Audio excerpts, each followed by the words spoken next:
ഇസ്രായേലും ലെബനനും തമ്മിൽ 34 വർഷത്തിന് ശേഷമുള്ള ആദ്യത്തെ ചരിത്രപരമായ ഉന്നതതല ചർച്ച നടക്കാൻ പോകുന്നു എന്ന് റിപ്പോർട്ട്. ഇസ്രായേൽ പ്രധാനമന്ത്രി ബെഞ്ചമിൻ നെതന്യാഹുവും ലെബനൻ പ്രസിഡന്റ് ജോസഫ് ഔനും തമ്മിലാണ് ഈ കൂടിക്കാഴ്ച നടക്കുക എന്നാണ് സൂചന. ഏപ്രിൽ 17 വെള്ളിയാഴ്ചയായിരിക്കും ഈ ചർച്ചയെന്ന് റിപ്പോർട്ടുകൾ വ്യക്തമാക്കുന്നു. നിലവിൽ അതിർത്തിയിൽ ഇസ്രായേലും ഹിസ്ബുള്ളയും തമ്മിലുള്ള പോരാട്ടം തുടരുകയാണ്. എന്നാൽ നീണ്ട കാലത്തിന് ശേഷം ഇരു രാജ്യങ്ങളും തമ്മിൽ നടക്കുന്ന ചർച്ച ഫലം കാണുമോ എന്നാണ് ലോകം ഉറ്റുനോക്കുന്നത്. എന്താണ് ചർച്ചയ്ക്ക് പിന്നിലെ പ്രധാന ലക്ഷ്യം? എന്തൊക്കെയാണ് വെല്ലുവിളികൾ? പരിശോധിക്കാം വിശദമായി. ഞാൻ അഞ്ജിത. ഇസ്രായേലും ലെബനനും തമ്മിലുള്ള സംഘർഷങ്ങൾ അവസാനിപ്പിക്കുന്നതിനായി രണ്ട് രാജ്യങ്ങളിലെയും ഭരണത്തലവന്മാർ വ്യാഴാഴ്ച നേരിട്ട് സംസാരിക്കുമെന്ന അറിയിപ്പുമായി അമേരിക്കൻ പ്രസിഡന്റ് ഡൊണാൾഡ് ട്രംപ് രംഗത്തെത്തിയിരിക്കുകയാണ്. ദശാബ്ദങ്ങൾ നീണ്ട ഇടവേളയ്ക്ക് ശേഷം നടക്കുന്ന ഈ സംഭാഷണം മേഖലയിൽ സമാധാനം പുനഃസ്ഥാപിക്കാനുള്ള നിർണായക നീക്കമായാണ് വിലയിരുത്തപ്പെടുന്നത്. ഇറാനെതിരായ ഇസ്രായേൽ ആക്രമണത്തിന്റെ ഭാഗമായി ഹിസ്ബുള്ളയുമായി ഇസ്രായേൽ പോരാട്ടത്തിൽ ഏർപ്പെട്ടിരുന്നു.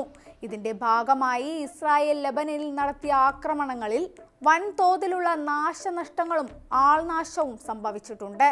അവിടെ സൈനിക നീക്കങ്ങൾ തുടരുമ്പോഴും ലെബനൻ സർക്കാരുമായി ചേർന്നൊരു സ്ഥിരമായ പരിഹാരം കണ്ടെത്താനാണ് ഇസ്രായേൽ ലക്ഷ്യമിടുന്നത്. അതേസമയം ഇസ്രായേൽ സൈന്യം പിൻവാങ്ങണമെന്നും അടിയന്തരമായ വെടിനിർത്തൽ നടപ്പിലാക്കണമെന്നുമാണ് ലെബനന്റെ പ്രധാന ആവശ്യം.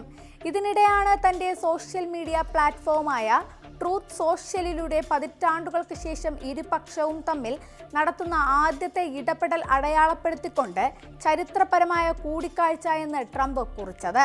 ഏതൊക്കെ നേതാക്കളാണ് ചർച്ചയിൽ പങ്കെടുക്കുക എന്ന് വ്യക്തമാക്കിയിട്ടില്ലെങ്കിലും ഇസ്രായേൽ പ്രധാനമന്ത്രി ബെഞ്ചമിൻ നെതന്യാഹുവിനെയും ലെബനൻ പ്രസിഡന്റ് ജോസഫ് ഔനിനെയുമാണ് ട്രംപ് ഉദ്ദേശിച്ചിരിക്കുന്നത് എന്നാണ് വിലയിരുത്തൽ.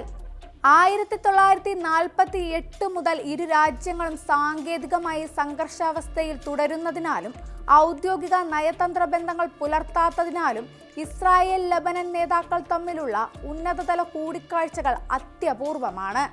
ലെബനൻ യുദ്ധത്തിന് ശേഷം 1983 ആദ്യമായി ഒരു ഉന്നതതല ഇടപെടൽ നടന്നത്. അന്ന് അമേരിക്കയുടെ മധ്യസ്ഥതയിൽ നടന്ന ചർച്ചകൾ ഹ്രസ്വകാല വെടിനിർത്തലിലേക്ക് നയിച്ചിരുന്നു. 1993 ഹിസ്ബുള്ള ലക്ഷ്യമിട്ടുള്ള ഇസ്രായേലിന്റെ സൈനിക നടപടിക്കിടെയാണ് ഇരു രാജ്യങ്ങളും അവസാനമായി ചർച്ചകൾ നടത്തിയത്. എന്നാൽ അന്ന് നേതാക്കൾ തമ്മിലുള്ള കൂടിക്കാഴ്ച ആയിരുന്നില്ല നടന്നത്. നിലവിൽ ഹിസ്ബുള്ളക്കെതിരെ ഇസ്രായേലി സൈന്യം ആക്രമണം തുടരുന്ന സാഹചര്യത്തിൽ ഇസ്രായേലുമായി ഇത്തരമൊരു ഉന്നതതല കൂടിക്കാഴ്ചയ്ക്ക് സമ്മതിക്കുന്നതിന് മുൻപ് ലെബനൻ ഒരു വെടിനിർത്തൽ ആവശ്യപ്പെടാൻ സാധ്യതയുണ്ട്. എന്നാൽ ഹിസ്ബുള്ളയെ തകർക്കുക എന്ന ലക്ഷ്യമുള്ളത് കൊണ്ട് തന്നെ ഇസ്രായേൽ ഇതുവരെ അതിന് തയ്യാറായിട്ടില്ല.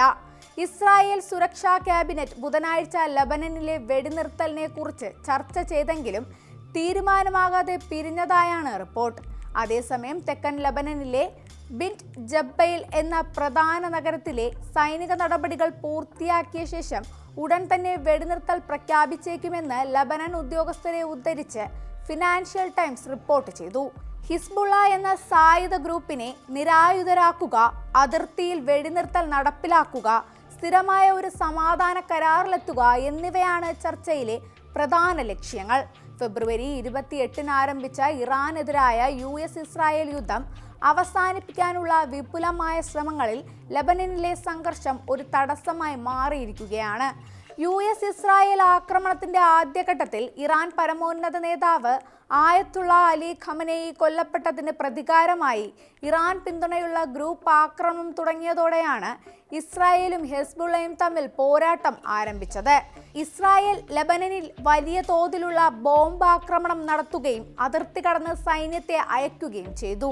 മാർച്ച് 2 പോരാട്ടം തുടങ്ങിയതിനു ശേഷം ലെബനനിൽ 260 സ്ത്രീകൾ, 172 കുട്ടികൾ, 91 മെഡിക്കൽ ഉദ്യോഗസ്ഥർ എന്നിവർ ഉൾപ്പെടെ കുറഞ്ഞത് 2167 പേർ കൊല്ലപ്പെട്ടതായി രാജ്യത്തെ ആരോഗ്യ മന്ത്രാലയം അറിയിച്ചു. 10-ൽ അധികം ഇസ്രായേലി സൈനികരും കൊല്ലപ്പെട്ടിട്ടുണ്ട്. ഇതിന് പിന്നാലെയാണ് പുതിയ ചർച്ചയ്ക്ക് വേദി ഒരുങ്ങുന്നത്. എന്നാൽ ഈ ചർച്ചകളെ ഹിസ്ബുള്ള ശക്തമായി എതിർക്കുന്നുണ്ട്.